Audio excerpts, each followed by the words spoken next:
Nós vamos conversar com a paisagista Vanessa Faria, que vai nos dar dicas sobre como montar um vaso.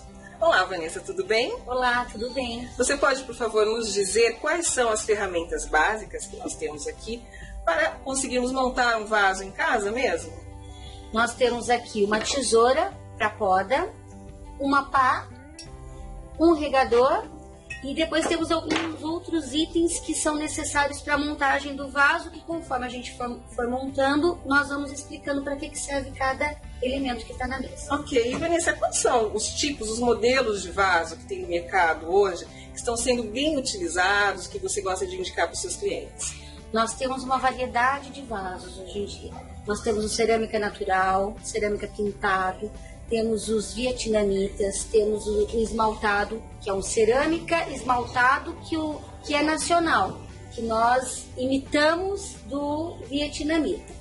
Temos o de cimento, temos o de polietileno e o de plástico. Basicamente, são esses os vasos que a gente encontra com muita facilidade no mercado. Os vasos de fibra, por exemplo, existem vasos que são ecologicamente corretos, por exemplo, como vasos de fibra de coco. Você tem montado isso também? Com muita facilidade também. O vaso de fibra de coco ele entrou no mercado para substituir o chachim, que ele não pode ser mais comercializado.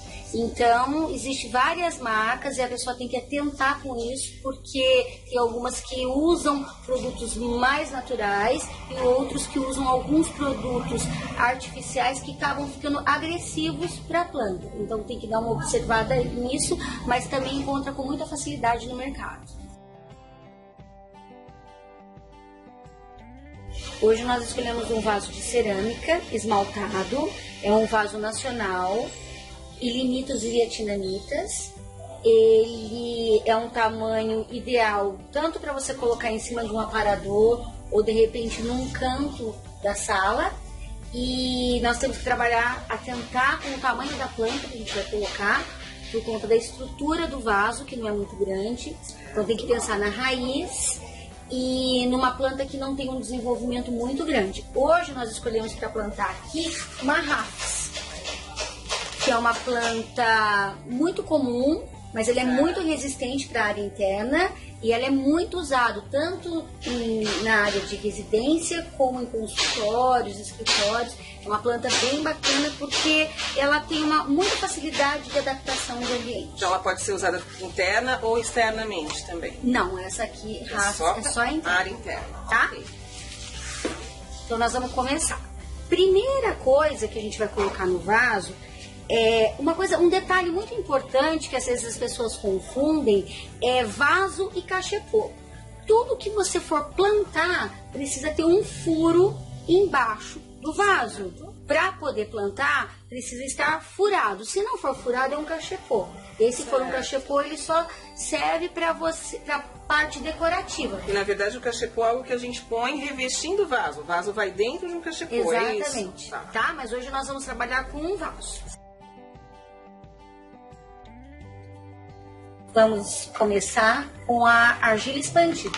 Ela serve para drenar, para deixar a umidade no vaso. Então nós vamos colocar uma camada do fundo do vaso com argila expandida. O quê? 1 ou 2 dedos de argila expandida? Os 2 dedos de argila expandida é o suficiente. Vanessa, qual é o próximo material que nós colocaremos sobre a argila expandida?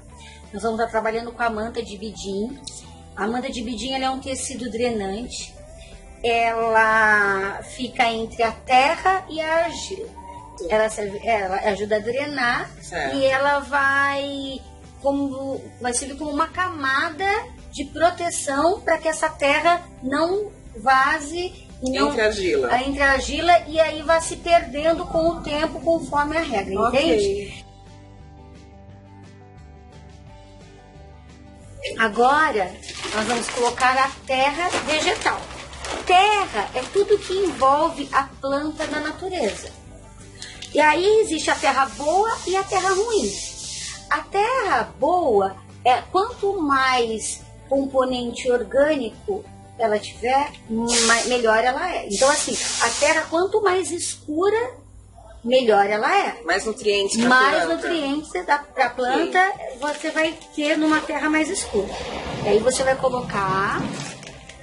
Como nós vamos trabalhar com a rafis é uma planta de pouca raiz. Tá vendo? E aí nós vamos medir aqui para que ela fique uma altura... Abaixo do topo do vaso? Abaixo do topo do vaso, por quê? Porque depois a gente vai trabalhar com a areia e com o acabamento. Certo. Então, se você colocar ela muito alto, não vai sobrar espaço para que a gente possa trabalhar com isso. Então, você vai vir nos 2 dedos abaixo do topo do vaso, certo. Seria o suficiente para você ter um vaso bem acabado. Quando você coloca a terra é fofa. Então, geralmente, quando você coloca a terra, você parece que ela preencheu o vaso, mas ela não preencheu. Então, você dá uma compactada. Exatamente. E aí, completa de novo com mais um pouco de terra.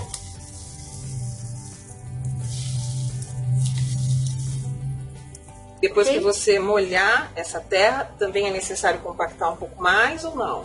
Então, se você der uma compactada aqui, já vai ser ótimo. Sim. Okay. Mas às vezes, quando você rega, ela dá uma baixada. Então, por isso, você capriche mesmo na quantidade de terra para não ficar muito baixo esse vaso futuramente, tá?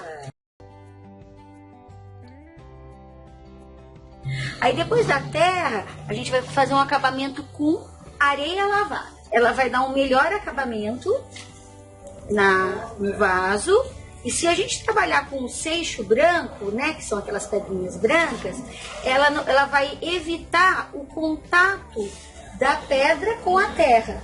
Para não manchar a pedra, no Exatamente. Daí vai ficar uma durabilidade maior dessa pedra nesse vaso. Então, o seu vaso vai ficar mais tempo bonito.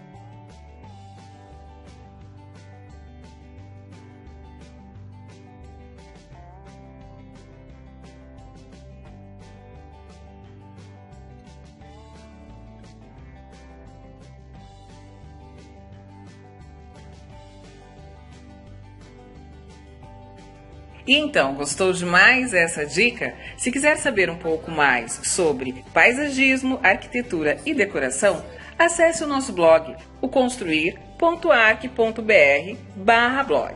Agora, se você não gostou, deixe seu comentário, ele é muito importante para nós. Se gostou, deixe seu joinha pra gente. Até a próxima!